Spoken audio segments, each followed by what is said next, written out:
Pada 3 Mac lalu, Kumpulan Wang Simpanan Pekerja KWSP mengumumkan dividen 5.5% bagi simpanan konvensional dan 5.4% simpanan syariah tahun 2023. Kadar itu lebih tinggi berbanding 5.35% bagi simpanan konvensional dan 4.75% untuk simpanan syariah bagi tahun 2022. Dalam laporan itu, KWSP turut merekodkan jumlah pendapatan pelaburan kasar lebih tinggi sebanyak RM66.99 bilion setakat 31 Disember 2023. Selain itu, jumlah caruman diterima sepanjang 2023 turut meningkat sebanyak 15% kepada RM97.56 bilion daripada tahun 2022. Menurut laporan juga, bermula Januari 2024, KWSP mengasingkan portfolio simpanan konvensional dan simpanan syariah sepenuhnya berhubung dengan pelaburan patuh syariah KWSP. Perkara ini dilakukan bagi membolehkan pulangan setiap portfolio dioptimumkan dalam jangka masa panjang dengan setiap portfolio mempunyai alokasi aset strategik masing-masing. Pelaksanaan ini dijangka dapat menjadikan dividen yang diterima pencarum simpanan syariah lebih setara dengan simpanan konvensional. Namun persoalannya, apa yang perlu difahami mengenai konsep pelaburan konvensional dan syariah dan mengapa masih ramai yang tidak memilih untuk melakukan pelaburan syariah?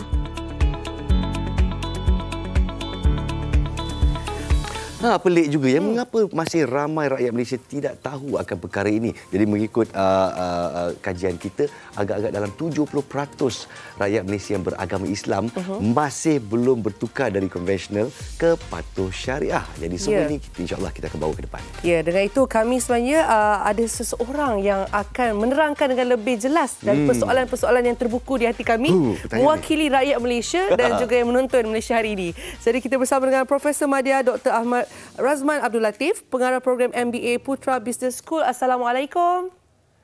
Waalaikumsalam warahmatullahi wabarakatuh. Terima kasih doktor kerana bersama-sama kita di pagi bulan puasa ni lagi pun kan.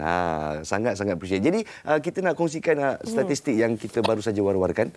70% daripada rakyat Malaysia yang beragama Islam masih belum cakna, tidak tahu. Apakah mungkin sebab-sebabnya? Adakah tidak tahu ataupun mungkin mereka pandang ringan dan untung ni lebih sikit? Pendapat Profesor? Ya, sebenarnya mungkin kalau kita lihat fenomena kenapa masih ramai lagi yang belum tukar kepada pencarum Muslim, kenapa belum tukar lagi kepada simpanan syariah, ada banyak faktor lah. Antaranya pertama, mungkin mereka tidak tahu bagaimana untuk memohon pertukaran itu. Sebab semasa mula-mula diumumkan, mereka ingat kena pergi sendiri ke pejabat KWSP untuk buat permohonan. Tetapi sebenarnya permohonan itu boleh dibuat melalui laman sesawang sahaja. Amat mudah sekali. Dan kita boleh semak status permohonan kita di laman sesawang KWSP. Itu mungkin tidak tahu bahawa sebenarnya amat mudah untuk tukar kepada simpanan syariah. Dan faktor kedua juga mungkin disebabkan selama ini kalau kita lihat pulangan dividen di bawah simpanan syariah ini adalah sentiasa lebih rendah daripada konvensional. Jadi mereka memikirkan mungkin nanti tak cukup simpanan untuk persaraan. Tetapi kita kena faham sebagai orang Islam, apabila kita masih lagi kekal di bawah simpanan konvensional, kita sebenarnya perlu melakukan penyucian sebab ada di antara dividen yang diterima di bawah konvensional itu datang daripada sumber yang tidak halal, yang tidak patuh syariah. Jadi apabila kita nak buat penyucian tu, kita kena dapatkan peratusan yang tidak halal, kita kena buat sendiri bayarannya, maka ianya agak kata leceh lah. Maknanya lagi senang kalau pindah terus kepada simpanan syariah. Baik. Okey, tapi juga Prof, saya yakin ramai juga dekat luar sana yang tak pasti apakah perbezaan di antara simpanan konvensional dan juga syariah, ciri-cirinya. Mungkin Prof boleh kongsikan dengan kami. Ya, ciri-cirinya pertama, semua pelaburan yang di bawah syariah akan melalui proses screening lah, penilaian. untuk memastikan tidak ada elemen riba ataupun gharar, ketidaktentuan ataupun maisir ataupun perjudian, dan juga mana-mana yang aktiviti yang diharamkan yang melibatkan barangan atau perkhidmatan yang tidak halal. Dan ianya proses penelitian ini akan dilakukan oleh kejawatankuasa syariah KRSP itu sendiri. Dan kalau kita lihat dari segi komponen pelaburan jiwasraya syariah ni, biasanya dia bersifat equity 45% yang memenuhi syariah, dan juga pelbagai pelaburan lain lah. Dan itu yang kita kena faham kenapa kadang-kadang kita lihat pulangan dia lebih rendah, sebab dia tidak semua boleh dilaburkan. Maknanya ada orang kata perniagaan ataupun aktiviti pelaburan yang kita tak boleh langsung sentuh di situ. Betul. Kalau kita lihat antara tempat-tempat yang tidak boleh dilaburkan seperti perjudian, arak dan sebagainya. Jadi sebab itulah dividennya berbeza ya, patuh syariah dan konvensional. Tapi saya perasan bahawa jurang perbezaan dividen tu semakin lama semakin kurang. Apa yang kita boleh huraikan di sini? Okey, apabila simpanan ataupun pelaburan syariah ni makin berkembang, apabila makin ramai melabur di dalam simpanan syariah ini, maka ianya akan membuka lebih banyak peluang untuk KRSP meneroka pelaburan-pelaburan yang boleh memberi pulangan lebih tinggi. Bayangkanlah kalau kita ada pelaburan yang jumlahnya amat sedikit, jadi tak nak melabur kat luar negara pun tak boleh sebab tak cukup. Dan apabila makin ramai bertukar kepada syariah, maka KRSP akan dapat mencari lebih banyak peluang pelaburan yang mungkin memerlukan komitmen yang tinggi tapi sebenarnya menjanjikan pulangan yang tinggi juga dan juga patuh syariah. Itu saya lihat makin banyak tukar ataupun meningkatkan pelaburan di dalam syariah ini, maka lebih banyak potensi untuk kita mendapat pulangan dividen yang sama dengan konvensional ataupun sebenarnya mungkin lebih tinggi daripada itu nanti. Boleh menjadi lebih lumayan. Itu sebenarnya soalan saya seterusnya, seperti Prof dapat membaca fikiran saya, sebab daripada jurang yang agak besar, sekarang dah kiranya 0.1% sahaja, kan 1%. Jadi mungkin adakah dengan lebih ramai lagi yang melabur di dalam simpanan syariah ni memang sebenarnya akan meninggalkan impak atau efek yang membuatkan lebih tinggi dan mungkin lagi tinggi daripada konvensional. Adakah itu mungkin berlaku ataupun tidak akan mungkin berlaku, Prof?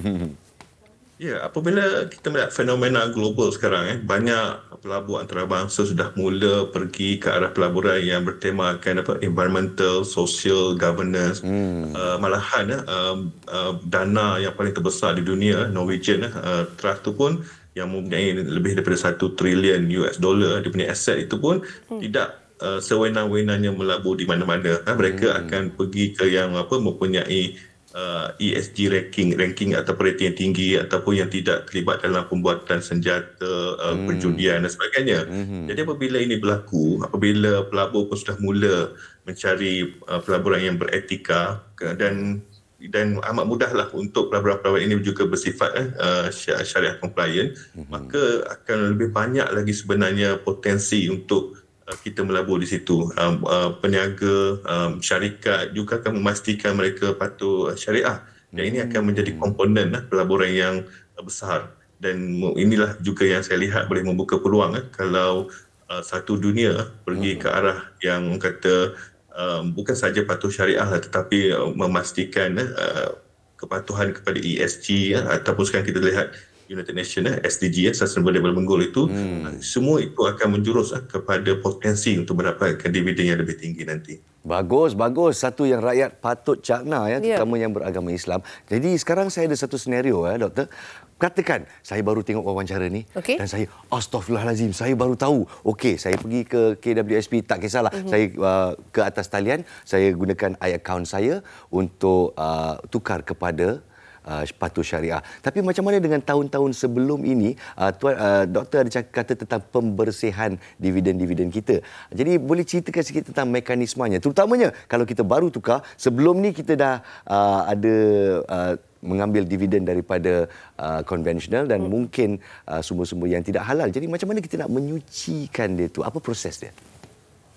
Ya, sebenarnya kalau nak lagi senang kita boleh berjumpa lah kalau di komuniti di kampung kita boleh tanya ustaz untuk dapatkan pengiraan yang betul. Tetapi kalau kita pergi ke lembaga zakat pun sebenarnya mereka boleh bantu. Yang penting untuk kita juga dapatkan maklumat anggaran berapa peratusan dividen yang di bawah konvensional itu sebenarnya datang daripada sumber yang tidak halal. Bila kita dah tahu peratusan tu, jadi kita dah tahu berapa banyak daripada bonus ataupun dividen yang kita dapat setiap tahun itu adalah sebenarnya daripada sumber tersebut. Jadi ada dua pengiraan kat situ. Pertama, kena dapatkan dulu peratusan sumber yang tidak halal daripada KWSP itu sendiri untuk setiap tahun, dan kemudian kita tengok kita punya dividen yang diterima, sebab dividen ni dia masuk dalam kita punya caruman kita punya caruman yang kita tidak boleh keluarkan lagi. Tetapi apabila kita keluarkan mungkin melalui akaun 2 dan sebagainya, maka kita kena tengok peratusan di situ. Dia kalau sebab beberapa tahun tu, jadi dia punya kiraannya mungkin akan rumit juga. Tapi kita minta jugalah nasihat daripada ustaz apa cara yang terbaik. Kalau boleh saya boleh mencelah, Prof. Minta maaf kalau boleh saya mencelah. Kalau kita ikut laman sesawang KWSP, dikatakan peratusannya adalah 66% kalau kita nak lakukan penyucian. Itu agak tinggi juga ya kalau katakan kita dapat dividen 10,000. 6,600 tu merupakan jumlah yang perlu disucikan. Bolehkah Profesor sahkan? 66%? Betul. Wow. Ya, betul. Tetap sebab kalau kita lihatlah KWSP sebenarnya antara pelabur saham paling antara yang tertinggi lah untuk bank-bank tempatan dan sebenarnya di Bursa Malaysia. Ada 9 bank tempatan dan semua bank ni bukan semuanya orang kata betul-betul syariah. Jadi di situ memang ada betulnya. Namun saya lihat Islam ni dia tidak membebankan. Maka mungkin bila kita tanya nasihat daripada ustaz itu, mungkin ada mekanisme dia tertentu. Saya tengok dia lebih kepada apabila kita nak mengeluarkan nanti, bukannya sekarang, bukannya setiap tahun, tetapi apabila kita keluarkan untuk menggunakan untuk masuk tertentu, maka di situlah penyucian itu berlaku. Dan dia bukannya orang kata setiap tahun kita kena bayar sebab kita duit tak dapat lagi. Semuanya masih lagi dalam caruman tersebut. Betul. Itu saya lihat dia mungkin penyelesaian dari situ. So dia kena tunggu sampai kita nak buat pengeluaran daripada akaun 1, akaun 2, barulah kita buat penyucian tersebut. Betul. Jadi jangan panik kepada yang mencarum sekarang. Dan mungkin juga daripada konvensional. Mungkin ada yang sedang menonton sekarang macam okeylah, bila tengok ni baru terdetik hati, terjentik rasa, baiklah, marilah kita tukar ke syariah. Contoh begitu kan. Tapi dalam masa yang sama juga, bila dengar ada isu penyucian dan sebagainya, mungkin ada juga stigma di dalam kepala yang macam, alamak, susahlah perkara di sebenarnya. Antara konvensional dengan syariah, kalau kita ikutkan, yang mana lebih memudahkan sebenarnya ataupun yang lebih telus dan senang untuk kita rasa apa-apa perkara kita buat, saya percaya paling terakhir kita nak ketenangan hati dalam pelaburan kita tu, lagi sebagai seorang Muslim kan. Jadi untuk doktor mungkin saranan terakhir untuk penonton kita yang mungkin baru saja cakap, baru saja tahu, wow, saya harus lakukan bertukar kepada patuh syariah. Mungkin saranan doktor kepada orang ramai yang sedang menonton. Ya, pertama pergilah ke laman sesawang KWSP. Di situ adalah cara yang paling mudah sekali untuk kita menukar kita punya caruman kepada syariah. Kerana kita kena fikirlah bahawa apabila kita menggunakan wang caruman ini untuk pergi ke haji, kita kena pastikan sumber wang kita tu adalah daripada yang halal. Dan apabila kita bersara pun, kalau kita nak hadiahkan kepada anak kita sebagai harta pusaka ke nanti, kita pun memastikan anak dan cucu kita mendapat sumber yang halal. Di situlah saya lihat bukan saja untuk kita, sebenarnya untuk generasi anak-anak kita dan seterusnya. Dan langkah pertama, silalah ke laman sesawang, amat mudah untuk dapatkan penerangan dan juga kaedah atau prosedur untuk menukar kepada simpanan syariah itu. Alhamdulillah. Jadi seperti yang Profesor sarankan, amat mudah untuk kita lakukan melalui laman sesawang. Tapi saya tahu ada di luar sana mungkin yang kurang cakna akan teknologi dan sebagainya. Kita masih boleh pergi ke KWSP ataupun kalau kita ada reruai-reruai yang dibuka sebab tu ada event dan sebagainya. Itu pun afdal juga ya, Profesor? Ya, betul. Sebab takut kejap lagi. Memang boleh call dan sebagainya. Ya, banyak cara sebenarnya. Dan tentunya pada anda yang masih tertanya, jap, saya KWSP, saya syariah ke konvensional? Mungkin waktu ni juga boleh semak kan? Sebab kadang-kadang kalau kita tak berbincang isu ni, mungkin ramai yang tak tahu. Mungkin soalan terakhir kepada doktor. Kenapa kalau KWSP dah tahu kita ni beragama Islam, kenapa dia tak carumkan terus kepada patuh syariah? Adakah ada sebab tak di sana? Kena tanya juga lah KWSP. Tapi saya rasa dia ada berkaitan dengan perjanjian kontrak. Kalau kita, dengan akad kalau tak salah saya. Akad, betul. Kalau kita dah tukar ke syariah, dalam masa waktu kita boleh muat turun akad tersebut. Saya rasa disebabkan legality kat situ, kena ada perjanjian. Betul, baik.